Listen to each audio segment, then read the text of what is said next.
प्रीति YouTube diary को आपको पुणी थे स्वागत। आज मुझे सहित अमृतभंडार गोटे रेसिपी सेयार करने जाऊँगी। अमृतभंडा खाई खाई जब बोर हो गले तो ये वीडियोटी निश्चित देखी नि जमार स्किप करेनि। आपण मैंने तो नड़िया पाचेरी खाई किंतु अमृतभंडा पाचेरी केबे भी खाई नथिबे।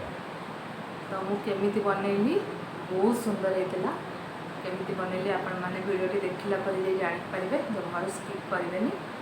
जदि वीडियोटी आपण मानकु भल लागिछि तो मो चैनल को लाइक करेंगे, शेयर करेंगे, आपण मानक फैमिली मेंबर्स सहित शेयर करेंगे।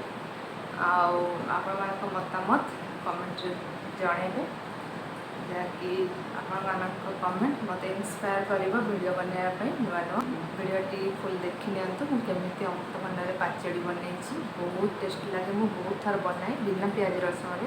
आपण माने ओसा पर्व भी ए अमृतभंडा पाचेडी बनैकि खाई परिबे। जेमिति कचुम्बर सलाड ताठू भी उन्नत रही। आपण माने जानि भी परिबेनि अमृतभंडार रही जमारू अमृतभंडार बास्ना नाही।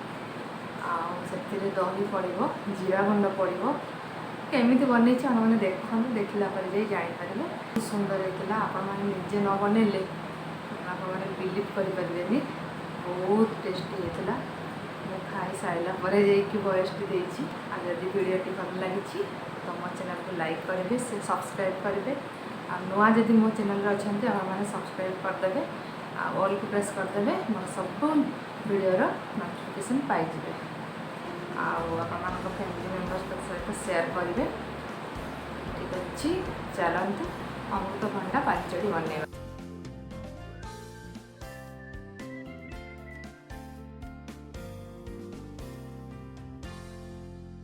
मु अमृतभंडा को एमिति काटिकी चुप्पा छड़े नहीं। एबे ताकू कद्दूकस करबा। मु पतला साइज छांचरे कद्दूकस करिछि। देखंतु कोराटा केते सुंदर देखा जाउछि, पूरा गट्टी गट्टी की हेछि।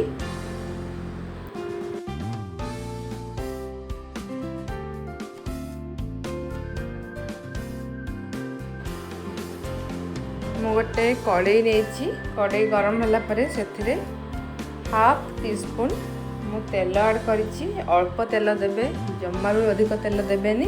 तापरे आमे से जो कोरा अमृतभंडा को फ्राई करबा। कोरा अमृतभंडा को तेल रे दे देला परे ताकू टिके भल कि मिसै देबा तेल रे। आउ स्वाद अनुसार लूण ऐड कर दबा। याको आमे ब्राउन कलर हेबा पर्यंत फ्राई करबा। तार गंध मरिबा पर्यंत आमे फ्राई करबा। जाल को टिके अधिक कर दबा। आउ बहुत क्विकली हे जिवो फ्राई।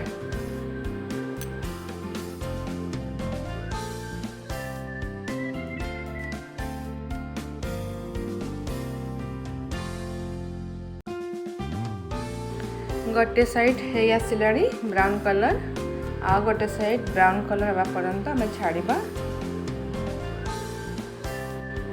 सी ऑलरेडी हो गला। आउ बेसी फ्राई करबानी। देखो तार क्वांटिटी भी कम हो जाइए।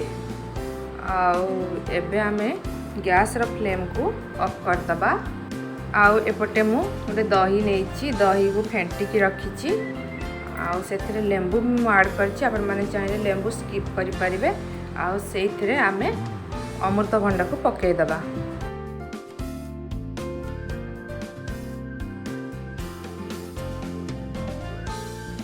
सबु अमृतभंडा को मु पकेइकी भल भाबरे मिक्स करूछि।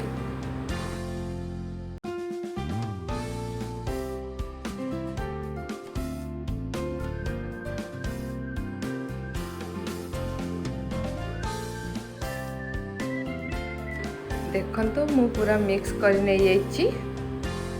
आउ एबे आमे कोन करबा, याको छुंक लगेबा। छुंक लगेबा पई मु गोटे कड़ाई ऑलरेडी गरम करके रखी। से अल्प टिके नाको तेल ऐड करबा। आउ तेल गरम होला परे पंच फुटन ऐड करिवे। तापरे सुखिला लंका ऐड करिवे। एटा बिना प्याज रसुन रे होछि जेहेतु आ किछि लागेबनी। लास्ट को आमे भुरुसंग पत्र देदबा आउ छुंक मारिनबा। देखंतु भुरुसंग पत्र मु ऐड करदेली ताको कड़ा हवा पर्यंत टिके छुंक करनेली। एबे आमे सेइथिरे पकेदेबा। आपण माने डायरेक्ट भी कड़े रे देई परिबे किंतु से छेना छेंडी जीव बोली मु डायरेक्ट देलिनी एमिति पकेली। आउ मु एथिरे जीरा गुंड भी ऐड करछि फ्रेंड्स, स्किप हो जाइछि, प्लीज जीरा गुंड निहाती देबे। केमिति लागिला अमृतभंडार पाचेड़ी आशा करुछि आपण मानकु निश्चिंत भल लागिथो।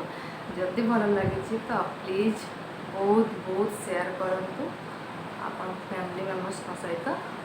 मो चैनल को लाइक शेयर सब्सक्राइब करनी जमार भूलिए नहीं।